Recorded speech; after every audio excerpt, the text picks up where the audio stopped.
que boo amee gëm-gëm da ngay am ngor. boo amee ngor da ngay dëkk gore. am na loo xamante ne da nga koy jommale sa bopp. absolument. deretu gor bu dee daw sa yaram yow Nabou Cor. am na loo xamante ne dootoo bëgg illaa yow mi di nit di jàkkaarloo yow du la ko xam nga lu tax. ndax saa yoo dajeeg sa moroomu naw li doo bëgg sëgg da nga bëgg siggi jàkk di ko xool ci bët. bu xam ne bu gàcce dee am ci beneen camp bi lay féete. kon ndax ngor jeexul ci ëpp man day politique sàmb kenn du ma jam naa ni man su ma doon politique man laa wax transhumant du ma liggéey ak yow. su ma doon politique ancienne carrière yi du ma liggéey ak yow man ku liggéey ba sa CV ñu baare ko kooku merci. Il faut faire confiance à la jeunesse. Il ne faut pas avoir peur du renouveau. Il ne faut pas avoir peur de ça. mais est-ce parce que changement forcément dafay ñun ñooy ragal nouvelle génération bi ñëw est-ce que aussi occidentaux yi nouvelle génération bi ñëw dina leen arranger parce que ñoom ils sont beaucoup plus conscients ñoom mën nañu rayante parce que amuñu lu ñuy ragal limite amuñu sax complexe par rapport ak ñoom. Les occidentaux ont construit leur pays, ils n'ont pas eu besoin de qui que ce soit pour le faire. lan moo tax ñun pour ñu tabax suñu réew on a besoin d'eux. pour la France fête aujourd'hui le 14 juillet ci indépendance am la nekk. ñun suba le 15 juillet ñu ngi commémorer la mémoire de Ousmane Tanor Dieng. kon réalité yi bokkuñu li ñuy dund bokkul. contexte yi bokkuñu. absolument ñooñu lu mu bon ils se sont reconstruits ñun am nañu moyen reconstruire suñu bopp mais xam nga luy suñu problème ñun. complexé ak ñàkk gëm lu ñu doon. complexé gi mooy nga jàpp ne man su ma wéeruwul fii rek du ma dem. pour lan nga soxla yow Nabou pour que toi tu puisses avancer ci sa métier et ci sa carrière tu as besoin nga jafandu ci Mamy Samb mais tu as besoin nga jafandu ci sa talent ci sa gëm-gëmu bopp ak jafandu ca yàlla. moo gën a wóor di foofu moom référence la moom leer na la ne àla kulli xaal doo daal. ndax yaa ngi ci wéeruwaay bu dëgër bi donc ñun war nañu mën a développer wu war nañu mën a yokk war nañu mën a avancer sans pour autant ñu wéeru sur les occidentaux d'autant plus que suba bu jot yàlla war ñu ne lu bees loo xamante ne lii suñu richesse su bopp la bu ñu ko liggéeyee ak intelligence ak xayma war nañ ci mën a demal suñu bopp ñun. kenn newul partenariat du am kenn newul échange de marchandises du am. waaw loolu le win-win il est là pour ça. voilà loolu il faut que ñu leeral ko waxuñu ne bu ñuy wax ci occidentaux yi ça veut pas dire que dañuy ñëw rek ne non France dégage génnal non mën nañ def partenariat mais partenariat boo xamante ne day bénéfique ci ñun et que dañ ciy gis suñu bopp ndax réew mu am pétrole am gaz am yeneen ak yeneen am zircon am yeneen ak yeneen or lépp loo xamante ne ñoom dañ koy soxla yow am nga ko alors yow war na am njeexital ci sa askan. bu baax a baax non seulement dafa war a am njeexital ci sa askan. mais dafa war a tax nga xam yow poids bi ngay peser. Nabou jeune fille bi ngay door a juddu am 45 kilos ak fi nga toog ni tubaar fa kàlla macha allah du ngeen benn. dëgg la de wallaay. mais day tax nga natt sa bopp siis bi ngay toog yow.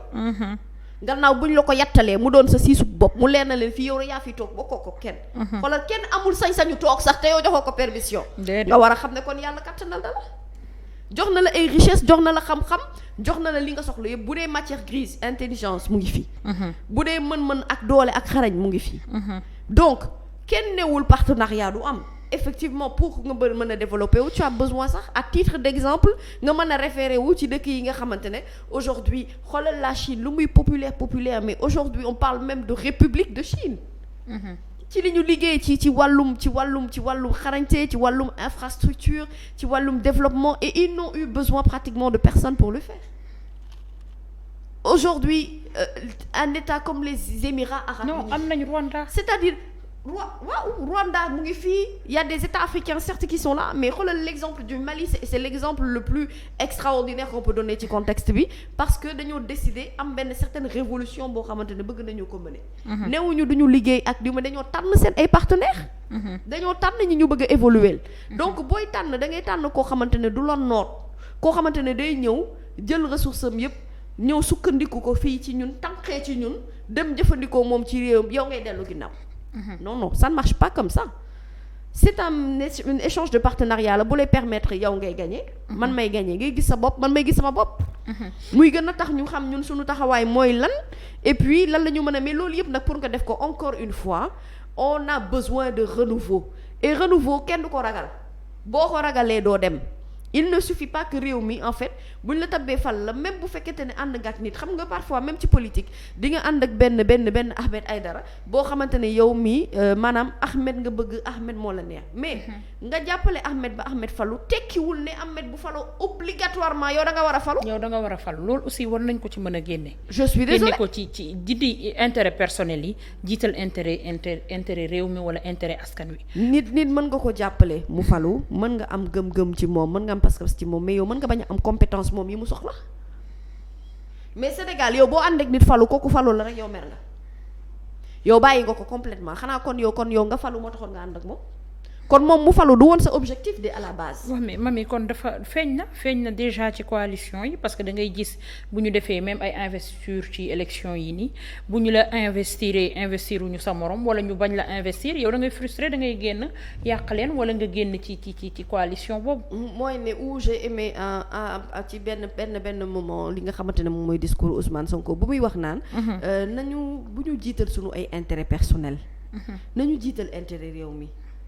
Nabou je rêve d'avoir des leaders yu am mentalité boobu yoo xamante ne maanaam ñoom du ñoom seen bopp seen bëgg-bëgg ak seen accession au pouvoir moom moo leen intéressé mais li leen tax a jóg di leen motiver tout le temps mooy ne intérêt ñi nga xamante ne ñoo tax ñoom ñuy ñafe mu ñoo tax xëy na amaana ñu di leen noot moo tax amaana xëy na peut-être ñu xañ leen yenn liberté yi moo tax vraiment ñu am benn gëm-gëm benn pas-pas et puis ñooñu itam mu ñu faloo mu bañ a am retournement de veste boobu itam c'est-à-dire que gëm-gëm googu ñu insuffler nit ñi mu doon loo xamante ne dafay continuer de manière perpétuelle tu vois parce que l'éternité appartient à Dieu mais de manière perpétuelle mu doon loo xamante ne maanaam dañ koy gis ci doxalin bi gis ko ci coppeeku gi gis ko ci lu ne et Nabou on a besoin de ça on a besoin de leaders forts d'un nouveau type de Sénégalais absolument te loolu xam nga fan la commencer Nabou par le changement de mentalité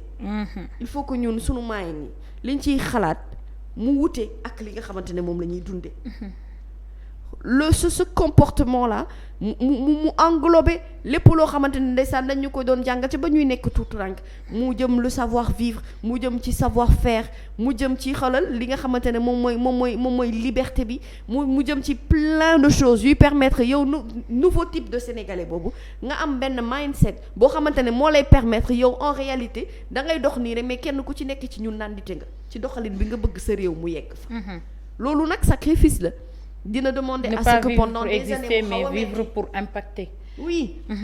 Dina xaw a metti c'est vrai pendant des années dinañu pouvoir supporter c'est vrai plein de choses mais une fois que ñu nekk ci gaalu changement boobu une fois que c'est fait da ngay gis ne kenn ku ci nekk da ngay gis sa bopp ci réew mi da nga ci am wàll li nga xamante ne moom mooy problème immigration clandestine dootuñu ko seetlooti ni ñu ko seetloo fan yi nga xam ne commencé waat na jëlaat vague bu am doole bien que temps yi waxtaaneetuñ ko woon mais fu mu nekk dafa commencé xewaat l'immigration clandestine c'est une réalité malheureusement boo xamante ne dañ ko fiy seetlu te loolu li ko indi yëpp mooy dëkk bu metti boo xamante ne ndaw ñi dem nañu ba gëmatuñu seen réew li ñu gis mooy daw dem wuti ci feneen. Très bien merci Mamy très pertinente comme toujours dëkk bi metti na waaye comme ni ñu ko waxee rek un nouveau type de Sénégal